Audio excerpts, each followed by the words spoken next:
nitakufundisha tu kwa ufupi na kwa utukufu, alafu tuende kwenye maombi yale ya nguvu. Baba Mungu, ninakushukuru.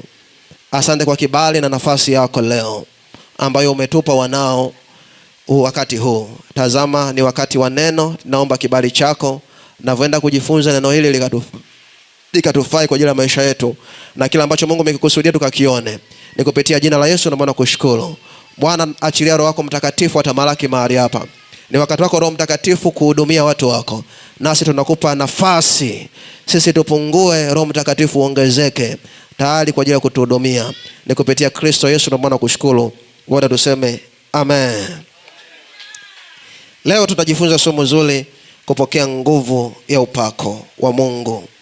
Andika somo letu la leo, kupokea nguvu ya upako wa Mungu. Nadhani mlishaona kwenye matangazo tukizungumza kwa habari ya ibada hii ambayo Mungu alizungumza na mimi kwa habari ya nguvu. Haleluya. Nikwambie mpendwa, tunahitaji nguvu ya Mungu. Jambo lolote hapa ulimwenguni haliwezi kwenda pasipo nguvu ya ulimwengu wa kiroho. Na ndio maana hata ukienda kwenye nguvu za giza, ukienda leo hata kwa watu wanaohitaji utajiri kupitia nguvu ya giza, kuna maelekezo watapewa, kuna sehemu wataenda kutafuta nguvu ya ule utajiri. Haleluya. Kama unataka utawala, leo tunaona sasa hivi ni kipindi cha uchaguzi. Unasikia maajali kila kona, watu wamekufa hivi, wamefanya hivi. Ina maana hata utawala, ili uweze kutawala mahali, unahitaji nguvu ya utawala. Haleluya. Pasipo nguvu hiyo hautoweza kutawala wala kumiliki. Unahitaji utajiri leo, lazima uwe na nguvu ya kumiliki huo utajiri.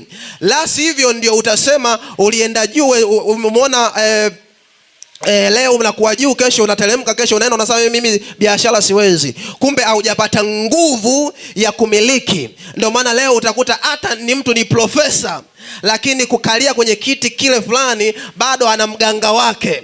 Kwa ina maana elimu yake haimsaidii, ila inamsupport tu, lakini anahitaji nguvu ambayo itamwezesha kukumiliki pale. Haleluya. Haleluya. Na formula ni hii mpendwa, wewe ambaye umeokoka, usipomiliki basi jiandae kumilikiwa. Hakuna neutral. Usipokamata jiandae kukamatwa. Haina neutral. Kuna watu leo wanatembea kwenye maisha ambayo si yao, na hiyo inasababisha na Mungu anakaa kimya kwa sababu hauna nguvu ya kumiliki. Kuna mtu leo ana maono, ananiambia mimi nina maono makubwa sana. Natamani, ninajiona mimi ni mwimbaji mkubwa, mimi ni mhubiri mkubwa, mimi sijui ni nani. Au fahamu kwamba iko cheo au hiyo nafasi au lile unaloliona hautoweza kulikamata kama hautakuwa na nguvu ya uweza wa hiyo nafasi. Haleluya. Pasipo nguvu hakuna nafasi. Pasipo nguvu hakuna utajiri. Pasipo nguvu hakuna kumiliki. Pasipo nguvu hakuna kutawala. Haleluya. Tunaona sasa nguvu ni nini? Nguvu ni uwezo wa kufanya jambo likawa. Yaani mtu ukisema ana nguvu, ina maana ana uwezo wa kufanya kitu kikawa. Ukiwa na nguvu ya kunyanyua labda iliua, ina maana tutakuona una uwezo ule wa kunyanyua. Sema huyu ana nguvu, kanyanyua hata hili. Ina maana ana uwezo. Haleluya. Kwa tukizungumzia nguvu, tunazungumzia uwezo wa kufanya jambo likawa. Ina maana kama haujafanya jambo likawa, ina maana hauna nguvu hiyo. Bwana Yesu asifiwe sana. Haleluya. Tukizungumzia sasa nguvu ya Mungu, tunazungumza ule uwezo wa Mungu wa kufanya mambo yakawa. Mungu alivyoumba dunia na vitu vyake vyote aliviumba kwa neno. Haleluya. Haleluya. Akatamka kitu kikawa. Akasema iwepo hii na ikawepo. Akasema wawepo ndege wakawepo. Akamuumba mwanadamu kwa neno likawa. Lakini si neno lenyewe lililokuwa tupu, bali lile neno liliambatana na nguvu, ambayo nguvu ile iliweza kufanya kitu kiwe. Bwana Yesu asifiwe sana. Kwa neno likiwa tupu alitofanya chochote.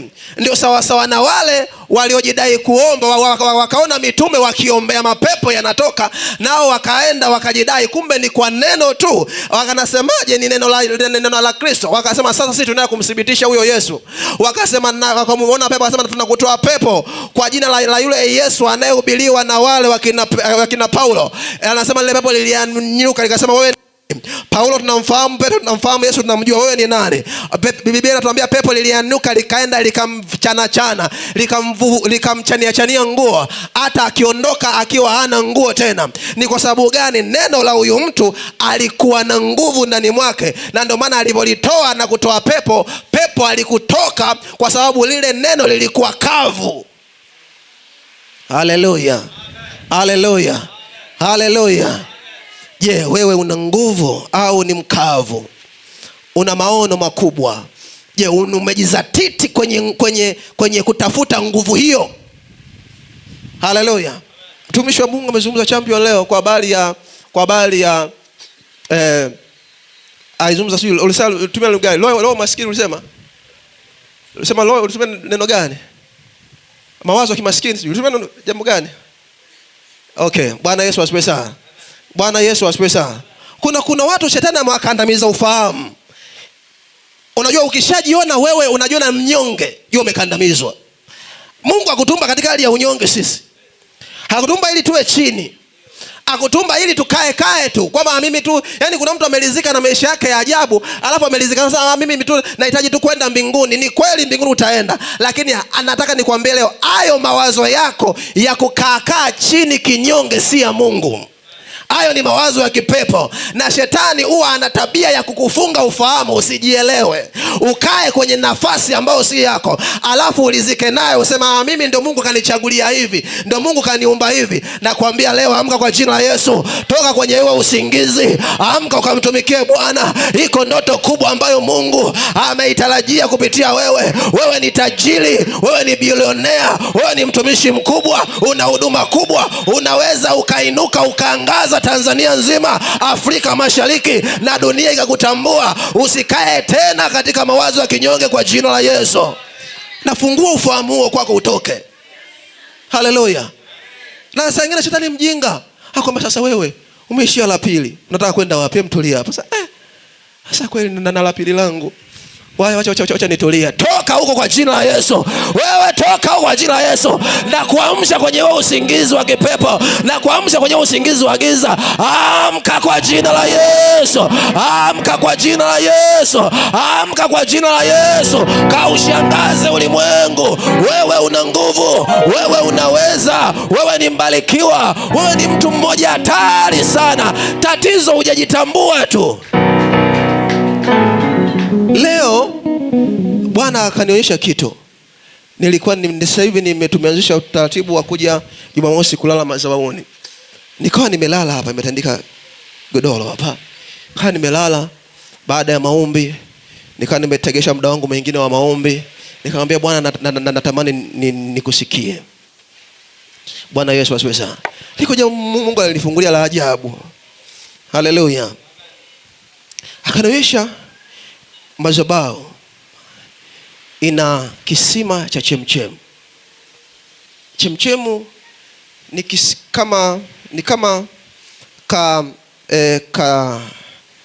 niseme kisima ambacho kimejengewa cha pembe nne. Hakikuwa kirefu kwenda chini sana. Bwana Yesu asifiwe sana. Lakini kila pande zilikuwa zikitoka chemchemu zaidi ya moja. Na si chemchemu ile ya kutililisha. Si chemchemu ile ya kutilisha vimaji vidogo vidogo. Yaani chemchemu ilikuwa inatoka ni kama ile bomba kabisa la kwenye unavofungulia bomba la maji. Inatoka inaluka. Bwana Yesu asifiwe sana. Haleluya. Lakini Mungu akaonyesha baadhi ya watu ambao waliosha ni wa mahali hapa, sitataja majina. Wakao wenyewe wanaona ni kawaida. Yaani wakawa wanaona kakisima ni kafupi. Wakaona kakisima si kawaida tu. Alafu wakatokea watu nje. Wakawa wanakuja wamama na nini, unashangaa hii ni chemchemu ya namna gani mahali hapa? Mbona ni kubwa? Na ile wakawa wanashangaa kama ni kitu amazing ambacho ni kikubwa sana. Lakini watu hapa wakawa hawaoni. Bwana Yesu asifiwe sana. Nikajuza Mungu nini, nikamwambia kuna watu wako hapa lakini hawaelewi ni nini kilichokuwa kwenye madhabahu hii. Haleluya. Haleluya. Wakiona ufupi wa hii madhabahu, wakiona kanisa fupi hivi, wanajua ndo tumemaliza. Haleluya. Haleluya. Nataka nikwambie hapa tumeweka hivi kutafuta sehemu ya kuabudia tu, lakini tunasubiria maono yetu. Haleluya. Liko jambo kubwa ambalo Mungu amelikusudia mahali hapa, na Mungu ataenda kulitimiza, na Mungu ataenda kulifanya kwa ukuu. Haleluya. Nataka nikuamshe usingizini leo, uamke kwa jina la Yesu. Bwana Yesu asifiwe sana. Haleluya. Mungu anatupa mamlaka sisi. Unajua Mungu saa nyingine anamwambia Musa kwenye ile Kutoka 7 mstari wa 1, anasema mimi nitakufanya wewe kuwa kama Mungu kwa Farao. Yani Mungu anamuona Musa kama ni Mungu mwenzake. Haleluya.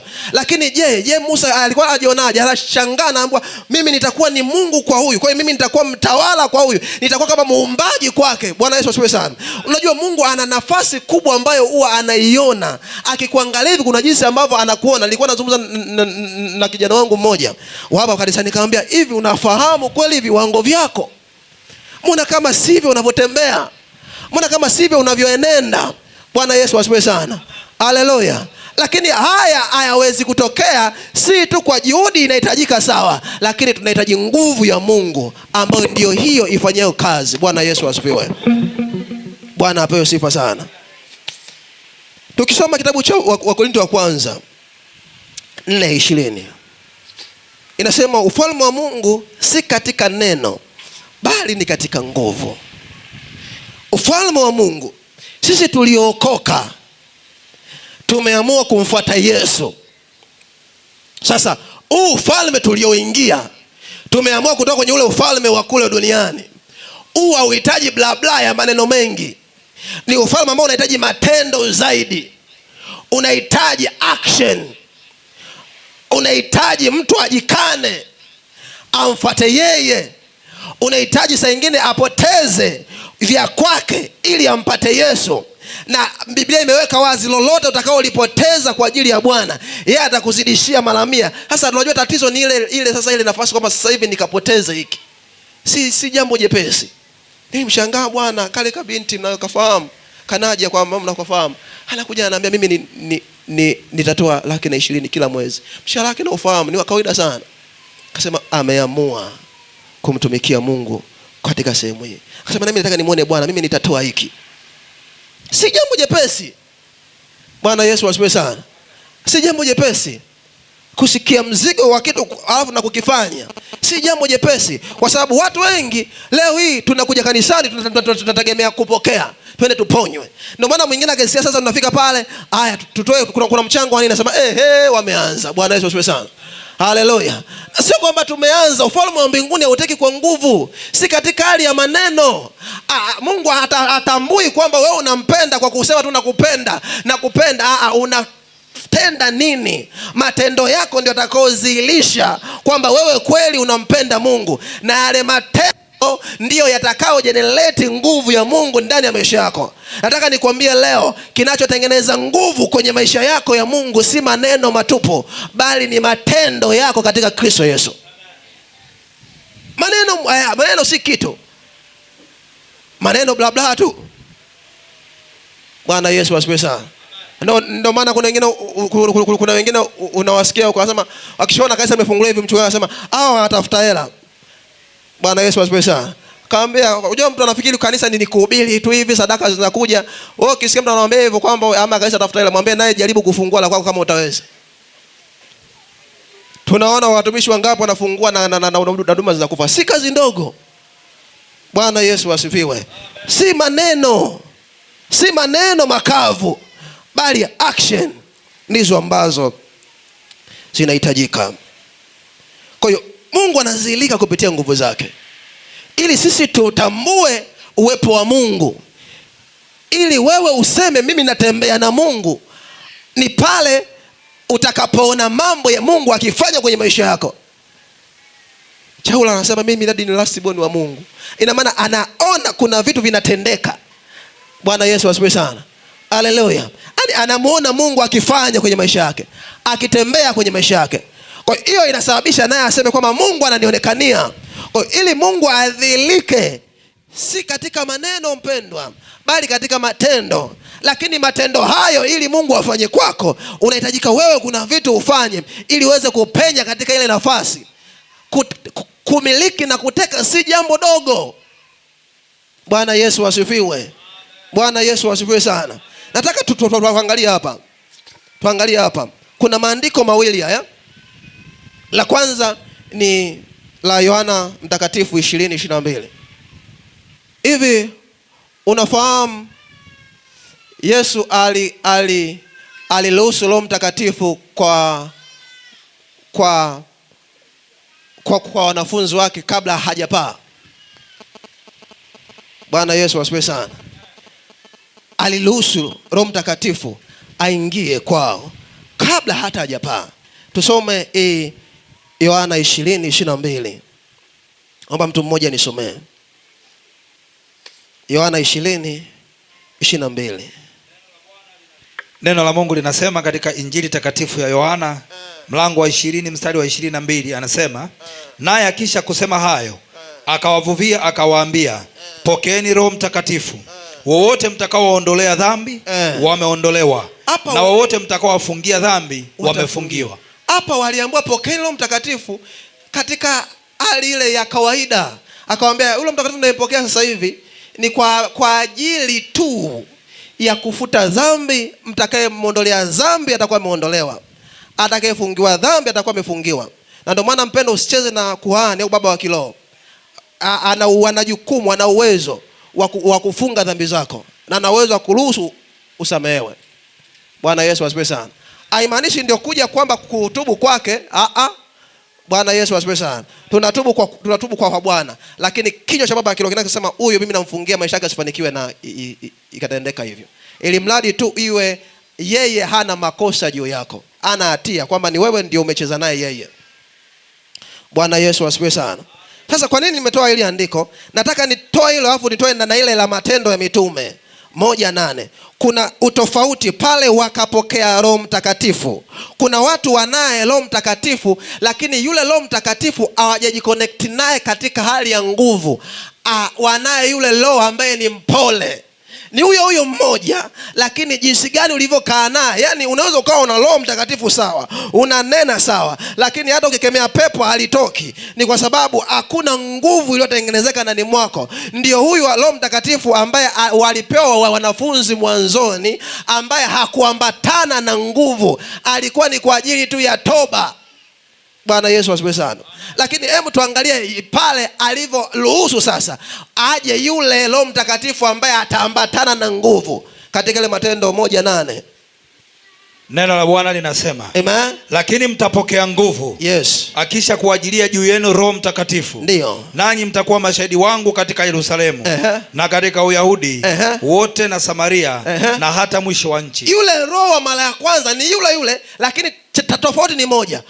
Akuruhusu nguvu ya Mungu iwakalie wale mitume. Akawaambia hii ni kwa ajili ya toba tu, ni katika hali ya upole, si katika hali ya fujo, si katika hali ya kushuhudia. Akasema sasa imefika wakati, nimeshashinda mauti. Akasema mtapokea nguvu akisha kuajilia yule Roho wa Mungu. Sasa hivi huyu Roho aliyekuja amekuja na nguvu. Sasa anasema mtakuwa mashahidi wangu Yerusalemu, Samaria, hata miisho ya nchi.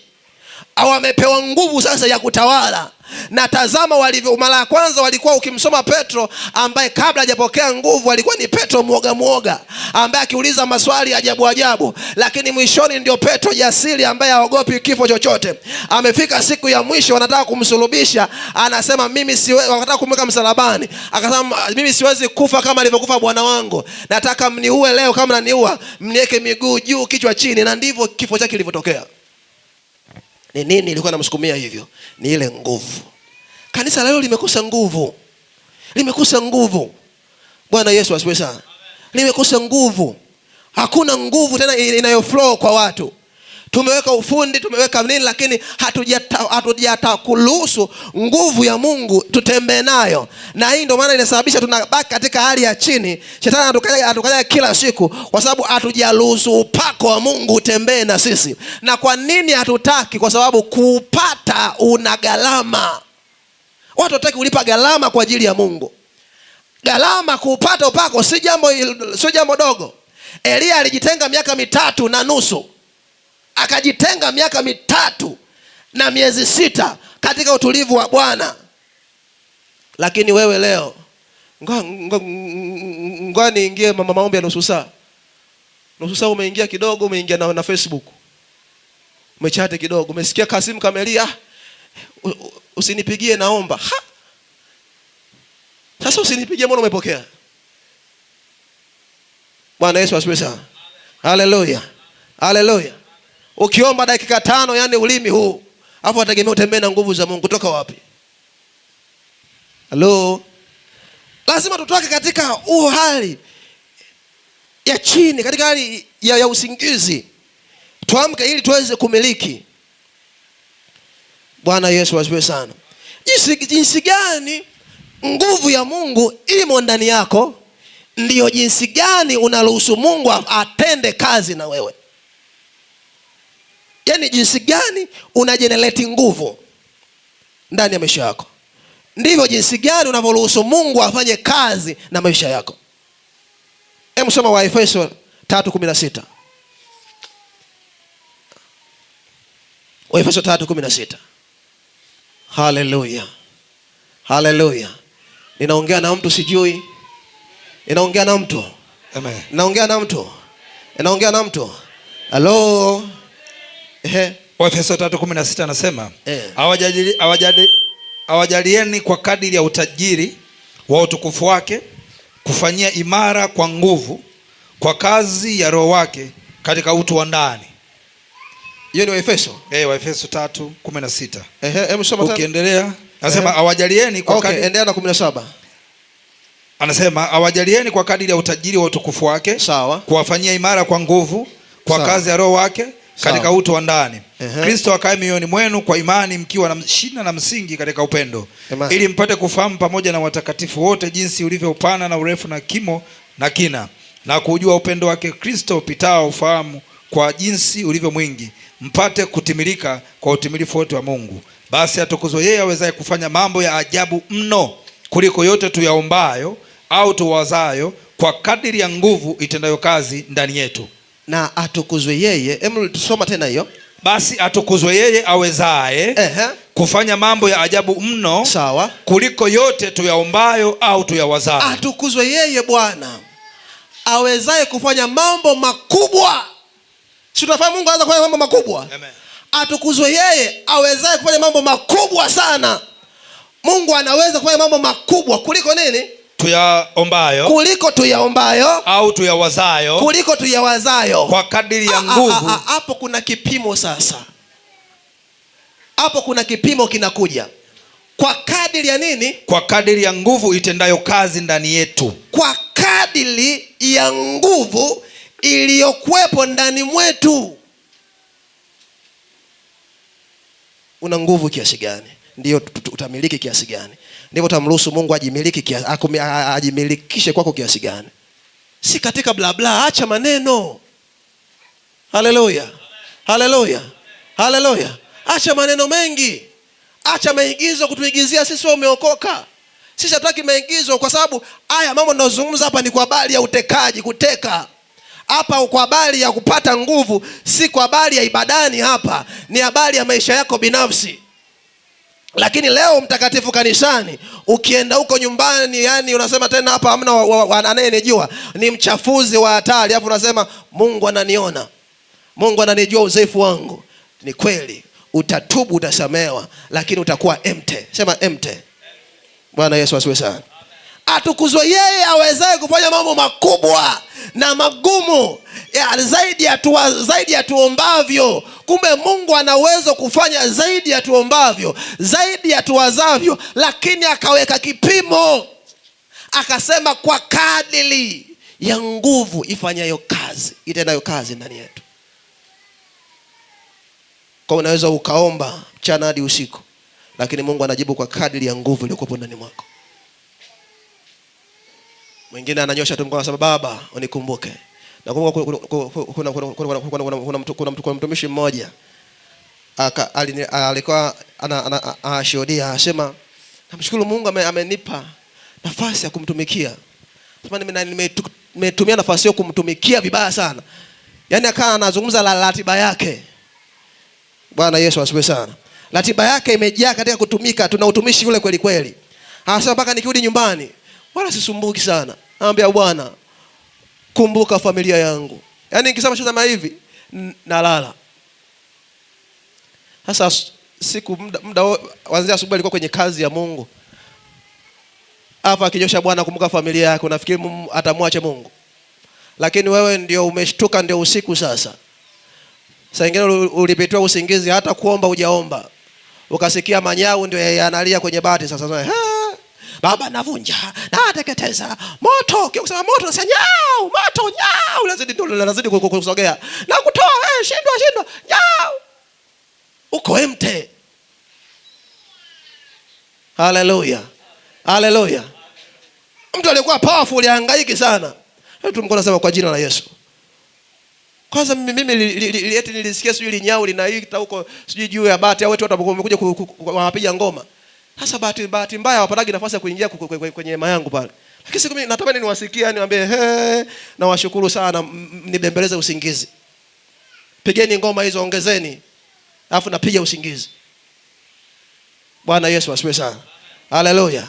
Lakini mwenzangu mimi ndo unatetemeka hapo, jasho limekutoka. Nachukua na shuka unajifunika. Sasa mchana unajifunika shuka, mchawi kweli. Kaingia kwenye ukuta. Ndio semse shuka. Bwana Yesu asifiwe. Bwana Yesu asifiwe.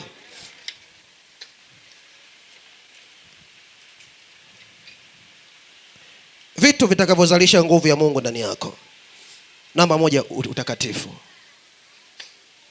Namba moja, utakatifu. Pasipo utakatifu hapana kumpendeza. Hello. Kwanza ni utakatifu.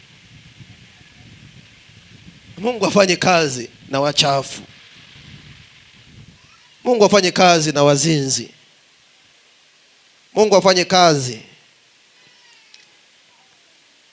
na wezi, waongo. Mungu afanye kazi na washirati. Haleluya. Haleluya.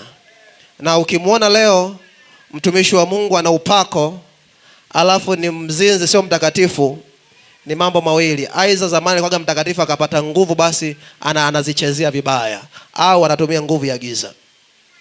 Kwa sababu ndivyo neno lilivyotuambia kwamba Biblia ilikuwa inatuonya juu ya manabii wa uongo. Akasema tutatambua kwa matunda yao. Matunda ni nini? Sisi ni matendo wanayotenda. Haleluya. Bwana Yesu asifiwe sana. Kwa hiyo la kwanza ni utakatifu.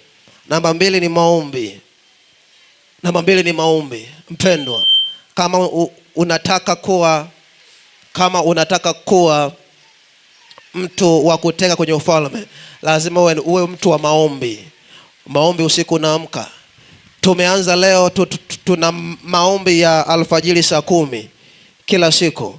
Unamwambia sema kila siku saa 10. Hiyo nzito kwako wewe mvivu. Bwana Yesu asifiwe sana. Haleluya. Lakini kwa sisi tunaweza, na nadhani tunaweza. Na maono niliyapata siku moja, nilikuwa natoka kanisani narudi kwa kwangu Msumi. Saa 9:30 nikakutana na daladala 3 wakati tofauti. Nikakutana na ya kwanza imejaza watu. Tulikuwa tumetoka mkeshi hapa. Imejaza watu wanaenda kazini saa 9:30. Mbele nikakutana na daladala ya pili, nilikuwa na mama tena. Daladala ya pili imeshona ya 3. Kasema hawa ndio maisha yao kila siku. Hii ni kwa ajili tu ya kutafuta mkate. Hivi Mungu akiwaangalia hawa wao tafuta mkate hivi juhudi yao, na sisi juhudi yetu kwa Mungu, sisi wengine hatushangaa. Bwana Yesu asifiwe sana. Haleluya. Nikasema nitaanzisha hiki kitu. Na kweli kimwafaa watu. Ashukuru wajiunga watu kutoka sehemu mbalimbali, na wanamuona Mungu. Anipa shuhuda nyingi ambazo wameanza kuona mabadiliko. Nami nitaendeleza kwa sababu namhitaji Bwana, si tu yeye bali yeye na nguvu zake. Haleluya. Namba 3 ni mifungo. Bwana Yesu asifiwe sana. Haleluya. Mifungo. Tukizungumzia maombi, tunazungumzia ni mtu kuwa mtu wa maombi, unajitenga muda mwingi wa maombi wewe na Mungu. Ile huwa inatengeneza nguvu sana kwenye maisha yako. Na nguvu ya Mungu haitengenezwi kwa mara moja kwamba ngoja nikaitafute ngoja niende nikaitengeneze nguvu afu nitulie. Hii nazungumza ikiwa ndio maisha yako. Haleluya. Haleluya. Kuna kitu kimoja kwenye gari kinaitwa alternator. Alternator kazi yake ni gari inavyozunguka, yani unavyotumia mafuta kuzunguka, yenyewe ina kazi ya kuchaji betri. Bwana Yesu asifiwe sana. Kwa hiyo maana betri la gari, ukiona gari imekataa kuwasha, jua betri limeharibika au alternator imekufa. Kwa sababu gari linavyotembea, ile alternator inachaji betri. Na kuna kifaa kingine ambacho chenye kinawasha AC. Yaani gari wewe unawasha tu mafuta kwa ajili ya kutembea, inatumika nguvu nyingine kwa kutengeneza vingine. Vivyo hivyo na aya ninayozungumza hapa yakiwa ndio maisha yako. Yaani vile unavyoomba Bwana nisaidie, alafu unapata faida mara mbili, kwa sababu ukiwa katika hali ya maombi Mungu anakujibu haja zako, lakini pia unatengeneza nguvu kwenye maisha yako. Ukiwa mtakatifu, mtu yote mtakatifu atapendwa tu. Bwana Yesu asifiwe sana. Kwanza wazazi watakupenda, jamii itakupenda. Mtu ambaye hana mawaa, marafiki watakupenda. Lakini jitu ambalo alieleweki, kiburi, jeuri, mara lizinzi, mara sio nini, nani atakupenda sasa? Watakupenda uzinzi wenzako, watakupenda wachafu wenzako. Haleluya. Haleluya. Lakini walio wema hawezi kukupenda, na Mungu hawezi kukupenda kwa sababu wewe tabia zako ni mbovu. Kwa hiyo unapata faida mara mbili juu ya haya. Bwana Yesu asifiwe. Tuandike hapo Mathayo 7:21, tutaenda kuisoma kutokana na muda. Lakini namba 3, kudumu katika wito. Bwana Yesu asifiwe sana. Kudumu katika wito. Unajua Mungu amekuitia nini? Haleluya. Katika wito wako ndipo kwenye nguvu yako ya Mungu. Unavotimiza lile kusudi ambalo Mungu amekuitia. Unajua kila mtu hayupo hapa dunia kwa bahati mbaya. Bwana Yesu asifiwe sana. Hakuna mtu aliyekuwa hapa duniani kwa bahati mbaya. Na ili ufanikiwe, na kuambia leo, simama katika wito ambao Mungu amekuitia. Fahamu lile. Mimi nafahamu wito wangu na naufanyia kazi. Kuna tofauti kati ya kupenda kitu na wito wa mtu. Mimi kwa mfano ninapenda vyombo hivi, hata kinanda nakipenda. Napenda kujifunza kidogo kidogo. Lakini sina juhudi nacho kwa sababu sina wito kwenye huko. Yaani mimi sijaitwa nipige muziki. Lakini kuna wengine ameitwa yeye katika sehemu hiyo, ndo nafasi yake. Nikijifunza najifunza kama burudani, kama starehe. Lakini nimewekeza nguvu zote, nimewekeza hali zote, nimewekeza maono yote pale ambapo najua wito wangu ulipo. Na ndipo nafanya bidii hapo, kwa sababu najua ndipo palipokuwa na baraka yangu, na ndipo palipokuwa na nguvu ya Mungu. Ukifanya nje ya wito wako, hakuna utakachokipata chochote, utakuwa empty kwa sababu upo nje ya laini. Ila ukitembea kwenye laini, una generate nguvu ambayo itakusaidia wewe juu ya maisha yako. Hebu fungua kitabu cha Petro wa kwanza 5:10.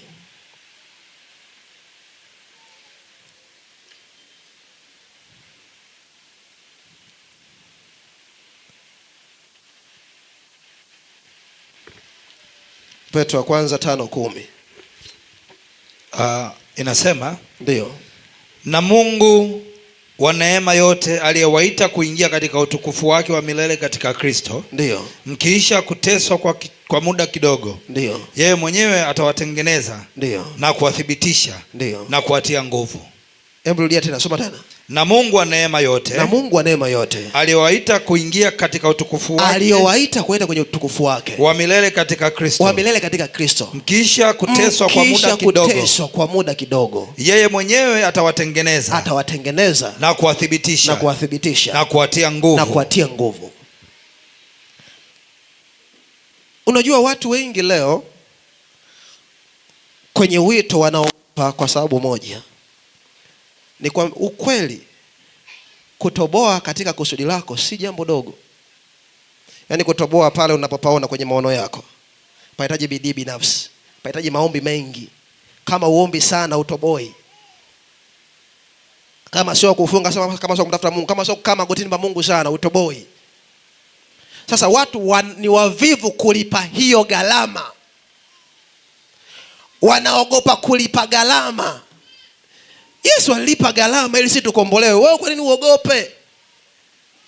Alafu gharama hii ya wito ni tofauti na gharama kitu chote, kwa sababu wito wako unaupambania mwenyewe. Hakuna mtu akuja kupambania wito wako. Ni juhudi yako binafsi na maamuzi yako binafsi ndio atatimiza lile kusudi ambalo liko mbele yako.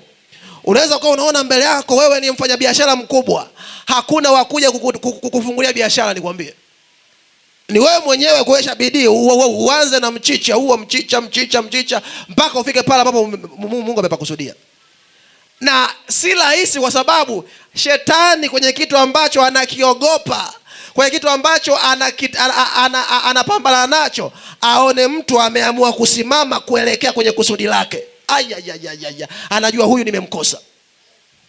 Kwa sababu mtu ambaye yupo kwenye mapambano ya kusudi lake, Mungu huwa ndio anamwangalia kwa jicho la pekee, kwa sababu anajua nililomuitia duniani anaenda kulitimiza. Ukisema Mathayo 25 utaona pale waliopewa talanta 5, waliopewa talanta 2, waliopewa talanta 1. Nini matokeo yake kwa yule aliyeficha? Akajidai mimi ni mtakatifu, kipawa changu na kificha. Akanyang'anywa, akapewa mwenye 5, akaambiwa ingia kwenye ziwa la moto. Halo.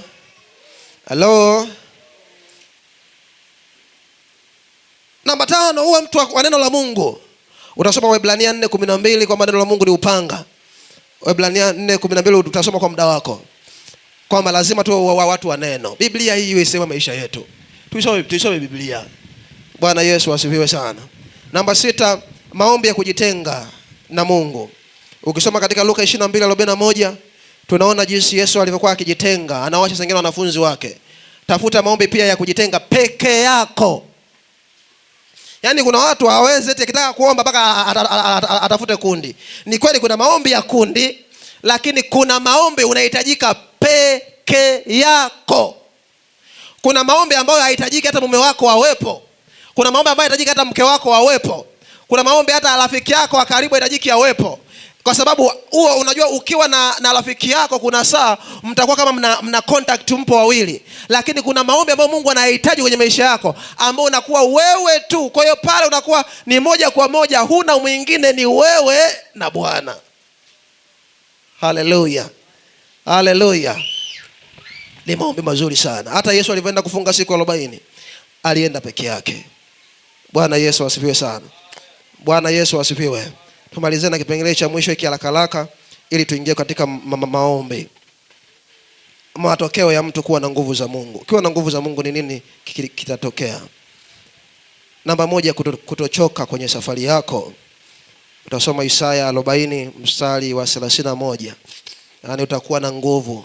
Kipindi wenzako wanashangaa anawezaje, wewe ndio kwanza unaenda. Bwana Yesu asifiwe sana. Unajua wote waliokuwa wakubwa leo walianzia chini kama wewe. Bwana Yesu asifiwe sana. Bwana Yesu asifiwe sana. Nami nawatangazia, mimi mnaniona leo sio mimi wa baadaye. Bwana Yesu asifiwe sana. Wewe kama utazuba mimi utanikuta yani viwango vingine kabisa. Viwango vingine. Bwana Yesu asifiwe. Shauri yako. Namba 2. Kwa hiyo namba 1, matokeo ya mtu kutembea na nguvu za Mungu, kutoka kwenye safari yako, Isaya 40:31. Namba 2, kushinda au kuyaweza yote atakayokuja mbele yako. Nguvu ya kushinda vishawishi na majaribu. Wafilipi 4:13. Ukiona mtu kajaribu kadogo chali, tatizo ni nguvu ndani yake ni chache. Biblia inasema naweza mambo yote katika yeye atutie nguvu. Nakumbuka kipindi tunapitia jaribu la hapa la kuhama, ile jaribu zito. Mchungaji mmoja akanipigia simu, akaniambia, ni mchungaji kabisa, akaniambia aisee, pole kwa changamoto unaopitia. Nikamwambia nashukuru. Akaniambia mimi ningekuwa ndio wewe ningeacha uchungaji. Nikacheka sana kwa sababu tunaongeaga mambo mengi sengine ya utani. Nikajua ananitania.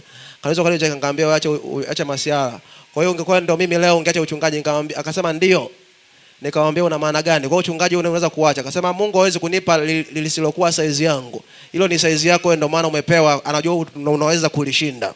Bwana Yesu asifiwe sana. nikamwelewa, nikasema ni kweli. Kwa hiyo kuna mambo mengine nilishangaa lile, kwa sababu alivyolipima lile jaribu kwangu ni tofauti hata mimi nilivyokuwa naliona. Yaani kwa mbona kalipima kwa viwango vikubwa sana kupitiliza kuliko mimi ninavyoona. Kumbe ni jinsi ya nguvu inayofanya kazi. Wafilipi 4:15 nasema na yaweza mambo yote katika yeye alutiaye nguvu. Bwana Yesu asifiwe sana. Namba 3, kuweza kufanya mambo makubwa. Ukiwa na nguvu ya Mungu unaweza kufanya mambo makubwa ya huduma, ya kimaisha. Kuweza kufanya mambo kihuduma, ya kimaisha, ya miujiza, ya huduma, ya utajiri. Tuasifiwe sana. Utaweza kufanya mambo makubwa ya kimaisha, ya kimiujiza, ya kihuduma, ya kiutajiri. Hata utajiri mpendwa, kuumiliki si swala dogo, si swala la elimu. Sisi tuliokuwa kwenye ulimwengu wa kiroho tunaelewa elimu si kitu. Bwana Yesu asifiwe sana. Bali tunaelewa nguvu ya kumiliki. Tafuta matajiri 10 bora, wa kwanza mpaka wa 10, kama kuna profesa au dokta. Wote utakuta ni Mr. fulani, Mr. fulani, Mr. fulani. Kama ni elimu, maprofesa ndio wangekuwa namba 1 mpaka namba ngapi. Lakini wote ni watu tu, unakuta wengine wana diploma tu, au wengine hata darasa la 7. Bwana Yesu asifiwe sana. Iko nguvu ambayo imemweka pale. Ni nguvu gani mimi sijui, lakini iko nguvu ambayo imemweka mahali hapo. Ukisoma Isaya 61:6, Biblia imetuahidi kwamba tutakula vya mataifa. Lakini kula vya mataifa ni mpaka kuwa na nguvu ya kuweza kumiliki. Bwana Yesu asifiwe sana. Namba 4 ni kufanikiwa kiroho na kimwili. Ukiwa na nguvu ya kiroho utaweza kufanikiwa kiroho na kimwili. Waraka wa 3 wa Yohana 1:2 inasema, mwanangu, naomba ufanikiwe kama vile roho yako ifanikiwavyo. Lakini namba 5, ujasiri katika kufanikisha mapenzi ya Mungu. Yaani ukiwa na nguvu ya Mungu, nguvu ya Mungu huwa inakuja na ujasiri wa kusimama na jambo. Unasema ili navuka. Haleluya. Haleluya. Haleluya. Nguvu ya Mungu ni engine. Nguvu ya Mungu ni engine inayotuwezesha sisi kufanya mambo makubwa. Haleluya. Haleluya. Haleluya. Nataka tutumie muda huu tukaombe. Naomba usiangalie muda wakati huu. Ni kweli tupo nje ya muda kidogo. Ni kweli muda umetuacha kidogo. Lakini wakati huu sio wakati wa kuangalia muda. Ni wakati wa kumwangalia Mungu, tuweze kupokea kila ambacho Mungu amekikusudia. Bwana Yesu asifiwe sana. Bwana Yesu asifiwe sana. Hebu simama kwa miguu yako sasa. Unaweza Bwana. Unaweza Bwana. Unaweza mambo makuu. Unaweza Bwana. Unaweza Bwana. Unaweza Bwana. Unaweza mambo makuu. Unaweza. Unaweza. Unaweza Bwana. Unaweza mambo makuu. Unaweza. Unatosha Bwana. Unatosha Bwana. Unatosha mwenye makuu.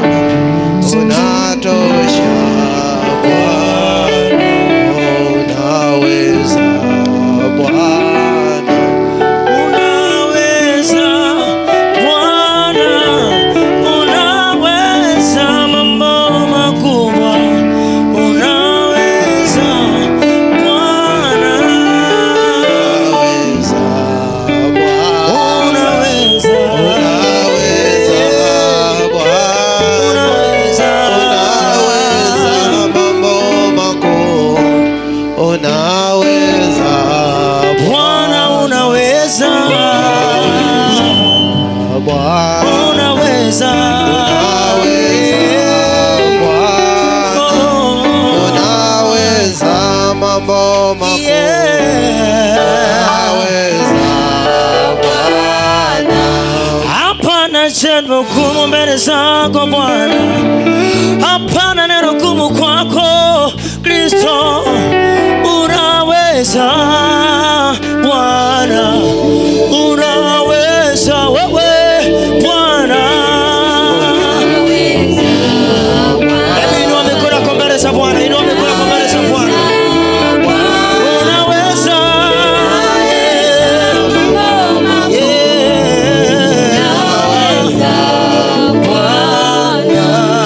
Yesu akawaambia, lakini mtapokea nguvu akisha kuajilia huyo Roho wa Mungu. Roho wa Mungu yupo tayari mahali hapa kwa ajili ya kuachilia nguvu. Hebu jiachilie mbele za watu na waabudu wimbo huu. Tunatamani tupokee ile nguvu, alafu tutaendelea yale matendo tuliojifunza, ili nguvu ile tuweze kuitunza na kuongezeka zaidi. Lakini leo ni siku kupokea nguvu mahali hapa. Tutakuwa na dakika 10 za kuomba. Tutakuwa na dakika 10 za kuomba. Tayari tulishaomba toba na rehema. Tutakuwa na dakika 10 za kuomba nguvu ya Mungu ikatue juu yetu. Upepo ukavume, upepo ukavume, ndimi zikagawanyike.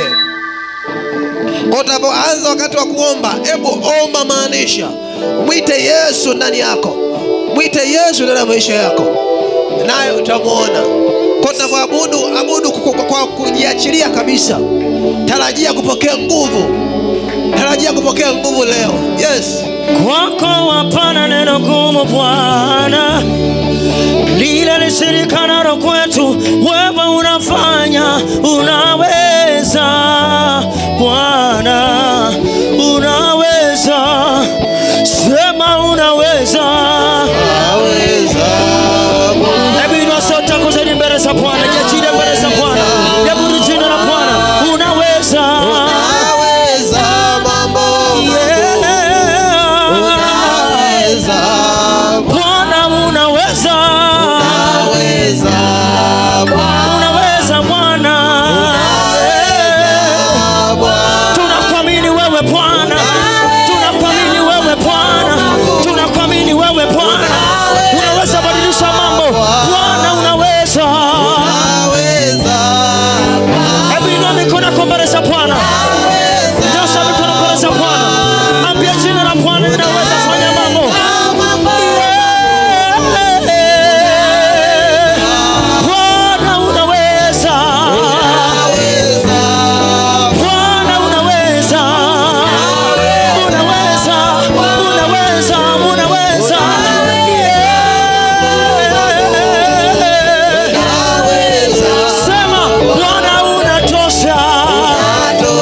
Yes. Ni wakati wa kupokea ile nguvu. Ni wakati wa kupokea ile nguvu sasa kutoka kwake Bwana.